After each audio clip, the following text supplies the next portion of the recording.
प्रिय भक्तों, हिंदू पंचांग के अनुसार शरद पूर्णिमा अश्विन महीने की पूर्णिमा तिथि को मनाई जाती है। यह तिथि भक्तों अक्टूबर माह में आती है। इस दिन चंद्रमा 16 कलाओं से भरपूर होता है। इस दिन चंद्रमा एक दैवी शक्ति के साथ विराजमान होता है।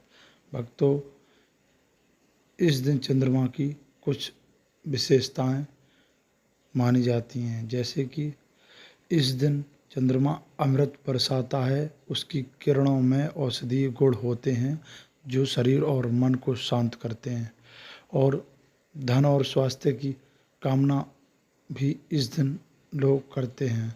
शरद पूर्णिमा को धन, आरोग्य और समृद्धि का पावन पर्व भी माना जाता है। भक्तों, इस दिन माँ लक्ष्मी की पूजा विशेष रूप से की जाती है। लोग माँ लक्ष्मी की पूजा इस दिन करते हैं। भक्तों, इसी दिन बहुत से लोग श्री कृष्ण की रासलीला आदि धार्मिक कथाओं को भी देखते हैं, और इसी दिन गोपियाओं ने श्री कृष्ण के साथ रासलीला भी की थी। इसलिए इसे कोजागरी पूर्णिमा भी कहा जाता है, यानी कौन जाग रहा है। कहा जाता है कि माँ लक्ष्मी इस रात घूमती हैं और जो जाग कर उनकी आराधना करता है उसे वरदान देती हैं।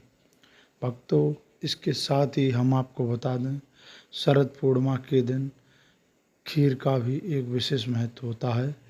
इस दिन लोग खीर बनाते हैं। इस रात लोग खीर, दूध और चावल से बनी मिठाई अर्थात खीर को बनाकर और खीर को चांदनी रात में रख देते हैं, ताकि चंद्रमा की अमृत किरणों से उसमें अमृत समान गुण भर जाएं और सुबह इसे प्रसाद के रूप में ग्रहण करते हैं।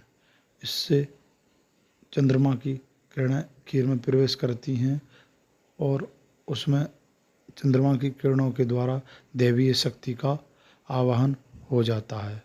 भक्तों, अब हम बात करते हैं इस पूर्णिमा की पूजा विधि की। भक्तों, इस दिन लोग घर को साफ सुथरा करते हैं और माँ लक्ष्मी की प्रतिमा को भी स्थापित करते हैं और दीपक जलाते हैं। फूल, धूप और नैवेद्य भी अर्पित किए जाते हैं। रात में चांदनी के नीचे बैठकर माता लक्ष्मी और चंद्रदेव की आरती भी करते हैं।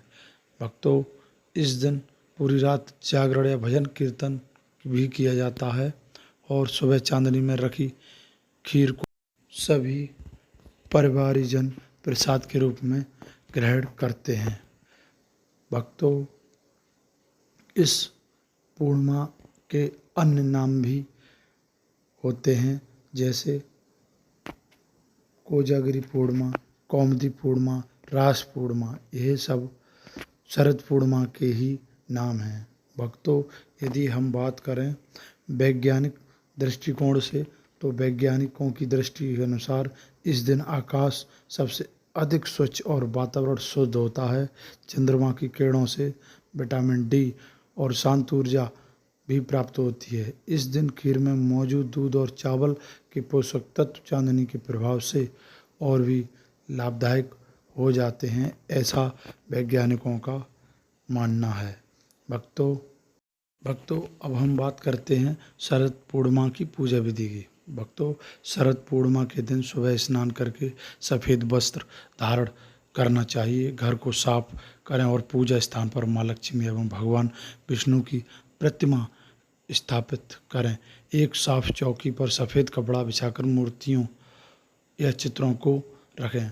भक्तों, इसके साथ ही मैं सामग्री की बात करूं तो इस दिन माँ लक्ष्मी और भगवान विष्णु की प्रतिमा या चित्र, फूल, सफ़ेद कमल या कोई भी सुगंधित फूल, चावल, अक्षत, रोली, धूप, दीपक, कपूर, मिश्री, खीर, पान, नारियल, सुपारी, जल से भरा कलश जिस पर आम के पत्ते और नारियल रखें। सफ़ेद वस्त्र और चांदी या मिट्टी का दीपक भी अवश्य रखें। भक्तों, दीपक जलाएं और माँ लक्ष्मी का ध्यान करें। ओम श्री ह्रीं क्लीं महालक्ष्मी नमः मंत्र से उनका आवाहन करें। भगवान विष्णु की आराधना करें। ओम नमो भगवते वासुदेवाय मंत्र का जाप अवश्य करें। फूल, अक्षत, धूप, दीप नैवेद्य अर्पित करें। खीर को विशेष रूप से चांदी या मिट्टी के बर्तन में रखें और उसे चांदनी में रात भर रख दें। इस दौरान माँ लक्ष्मी की कथा या श्री सूक्त, लक्ष्मी चालीसा का पाठ करें। पूरी रात जागरण या भजन कीर्तन करना शुभ माना जाता है। भक्तों, वहीं हम खीर के महत्व की बात करें तो खीर रात 10 बजे से लेकर 12 बजे तक चांदनी के प्रकाश में रखें, क्योंकि इस समय प्रकाश सबसे अधिक प्रभावी माना जाता है। इसी समय खीर को चांदनी में रखा जाता है। सुबह वह खीर अमृत समान प्रसाद बन जाती है और सभी परिवारजन इसे मिलकर ग्रहण करते हैं। मंत्र की बात करें तो मंत्र लक्ष्मी मंत्र है। ओम श्री ह्रीं क्लीं श्री सिद्ध लक्ष्मी नमः। चंद्रदेव मंत्र ओम सोम सोमाय नमः। आरती ओम जय लक्ष्मी माता, मैं जय लक्ष्मी माता, तुमको निषिदिन सेवत हर विष्णु विधाता। भक्तों, हमारे द्वारा दी गई जानकारी अगर आपको अच्छी लगी हो तो हमारे चैनल एटीवी भक्ति संसार को अभी सब्सक्राइब करें एवं वीडियो को लाइक करें। धन्यवाद।